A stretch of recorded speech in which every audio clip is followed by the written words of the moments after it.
Assalamualaikum warahmatullahi wabarakatuh. Nama saya Siti Evanita, kelas B7, mahasiswa PJJ PAI Syekh Nurjati Cirebon. Pada kesempatan ini kita akan membahas masalah ijma'. Yang pertama, pengertian ijma'.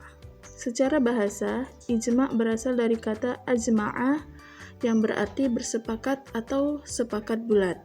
Dalam istilah syariat, ijma' didefinisikan sebagai kesepakatan para ulama mujtahid dari kalangan umat Islam setelah wafatnya Rasulullah SAW atas suatu hukum syariat yang belum dijelaskan secara rinci dalam Al-Quran atau hadis.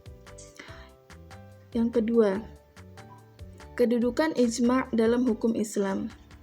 Ijma' menempati kedudukan penting sebagai salah satu sumber hukum Islam, terutama dalam kasus-kasus yang tidak disebutkan secara langsung dalam Al-Quran dan hadis. Sebagai sumber ketiga setelah Al-Quran dan hadis, ijma' berfungsi untuk memberikan kemudahan bagi umat Islam dalam menghadapi masalah-masalah baru yang muncul di setiap zaman. Pembahasan selanjutnya yaitu syarat-syarat ijma'. Dalam pelaksanaannya, ijma' tidak bisa dilakukan sembarangan. Ada beberapa syarat yang harus terpenuhi agar suatu ijma' dapat diakui sebagai sumber hukum. Di antaranya, yang pertama, kesepakatan para mujtahid. Ijma' hanya sah jika disepakati oleh para mujtahid, yaitu ulama yang memiliki kapasitas dan otoritas dalam memahami dan menggali hukum dari sumber-sumber syariat. Kesepakatan ini harus dilakukan oleh semua mujtahid yang memenuhi syarat pada masa itu. Syarat yang kedua terjadi setelah wafatnya Rasulullah SAW. Ijma' baru dapat terjadi setelah wafatnya Rasulullah SAW, karena selama beliau masih hidup, beliau adalah sumber hukum tertinggi. Maka ijma' dianggap sebagai solusi hukum yang dihasilkan oleh umat Islam dalam ketiadaan Nabi SAW sebagai sumber rujukan langsung.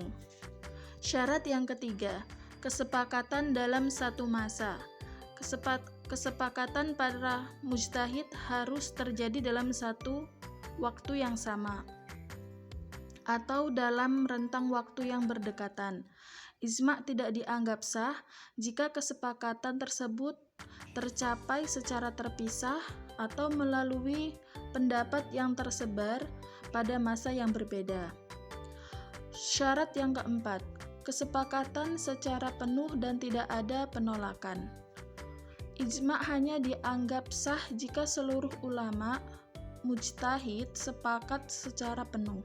Jika ada satu mujtahid yang menolak, maka ijma' tidak dianggap sah karena dianggap tidak mewakili konsensus. Syarat yang kelima, kesepakatan tentang hukum yang tidak dijelaskan dalam Al-Quran dan hadis. Ijma' dilakukan untuk hal-hal yang tidak secara jelas diatur dalam Al-Quran dan hadis. Dalam konteks ini dalam konteks ini ijma' bukanlah menggantikan atau menambahkan ketentuan syariat, tetapi menyesuaikan ketentuan syariat dengan konteks baru. Lanjutnya, contoh-contoh ijma' dalam hukum Islam. Contoh pertama yaitu pengumpulan mushaf Al-Quran. Salah satu contoh ijma' yang diterapkan oleh para sahabat adalah pengumpulan mushaf Al-Quran pada masa Khalifah Abu Bakar As-Siddiq dan penyatuan bacaan pada masa Khalifah Utsman bin Affan. Para sahabat sepakat bahwa pengumpulan Al-Quran adalah kebutuhan mendesak untuk menjaga kemurnian wahyu di tengah kondisi saat itu. Contoh yang kedua, pelarangan menikahi wanita dan bibi dari pihak ayah atau ibu secara bersamaan. Para ulama sepakat melarang seseorang menikahi wanita dan bibi dari pihak ayah atau ibunya sekaligus.